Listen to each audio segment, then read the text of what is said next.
मृत्यु भोज बंद कर बड़का महापुरुष बने। जहां तक बात मृत्यु भोज की है, तो किसी भी धर्मशास्त्र में मृत्यु भोज का जिक्र नहीं है। गरुड़ एवं नारद पुराण में ब्रह्म भोज की व्यवस्था है, जिसमें पशु पक्षियों और साधु सन्यासी को भोज खिलाने की बातें कही गई है। वर्तमान समय में मृत्यु भोज अमीरों के लिए वर्चस्व का दिखावा और गरीबों के लिए अभिशाप है। मृत्यु भोज की बात होती है तो लोगों का पहला तर्क यह होता है कि यह तो हमेशा से चला आ रहा है, इसे खत्म कैसे कर सकते हैं। तो इसका जवाब है कि कोई भी परंपरा, प्रथा, रीति रिवाज, खान पान, रहन सहन, पूजा पद्धति, ज्ञान विज्ञान, तकनीक, सुविधा हमेशा से ऐसा ही नहीं था।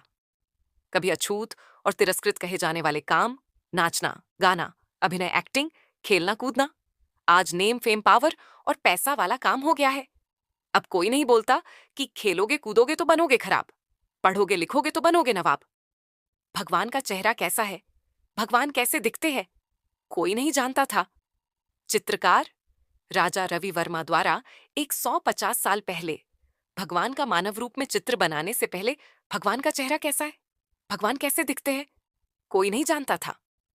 मानव के जन्म के लाखों साल बाद भाषा बोली का विकास हुआ, तब तंत्र मंत्र पूजा पद्धति का जन्म हुआ। फिर यह कहना कि तंत्र मंत्र पूजा पद्धति हमेशा से ऐसा ही था, गलत होगा, बचकानी बात होगी। पोस्टकार्ड, तार अंतर्देशी लिफाफा का उपयोग करते हुए आज हम फोन, एसएमएस, मेल, व्हाट्सएप आदि का उपयोग कर रहे हैं। हमेशा से हम चावल, दाल, रोटी, पिज्जा, बर्गर, चाउमीन नहीं खाते थे। हमेशा से हम फैशनेबल ड्रेस नहीं पहन रहे हैं और न पक्के मकान में रहते थे। धर्म का जन्म से बहुत पहले शव को जमीन में दफनाने से अंतिम संस्कार तक का अनेक बदलाव समाज ने देखा है।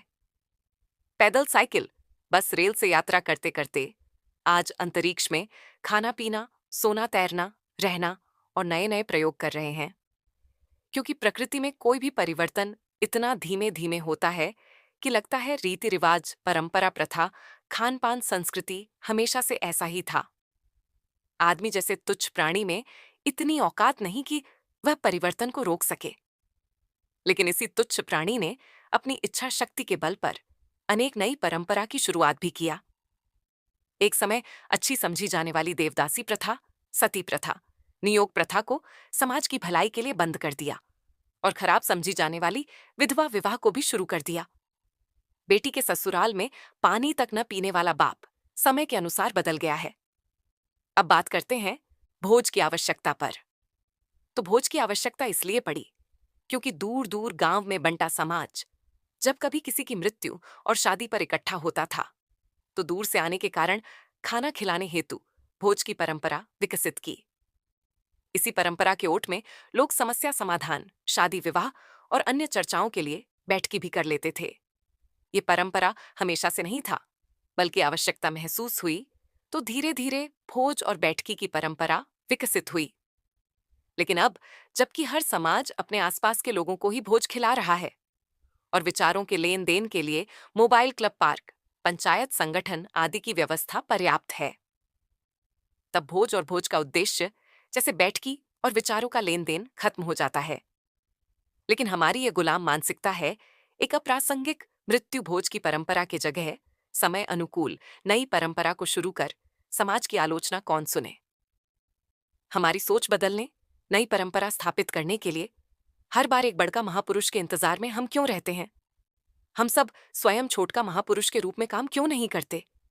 हम लोग इतना ढोंगी है कि थकाऊ, उबाऊ, बोझिल परंपरा को ढोना बहुत बहुत ज्यादा आसान लगता है, लेकिन अपने बेटा पोता के हित के लिए एक नई सुंदर परंपरा स्थापित करने की दिशा में पहला कदम उठाना बहुत बहुत ज्यादा कठिन लगता है, क्योंकि आलोचना से डर लगता है। लेकिन यह बात भी सच है कि जो यह पहला कदम उठाता है, उसकी प्रशंसा लोग कुछ साल बाद स्वयं ही करने लगते हैं। हर जमाने का अपना सच होता है, परंपरा होता है। उस नए सच, नए परंपरा को गले लगाओ, क्योंकि आदमी मरने के बाद कुछ नहीं बोलता। आदमी मरने के बाद कुछ नहीं सोचता। कुछ नहीं सोचने और कुछ नया नहीं करने पर आदमी मर जाता है।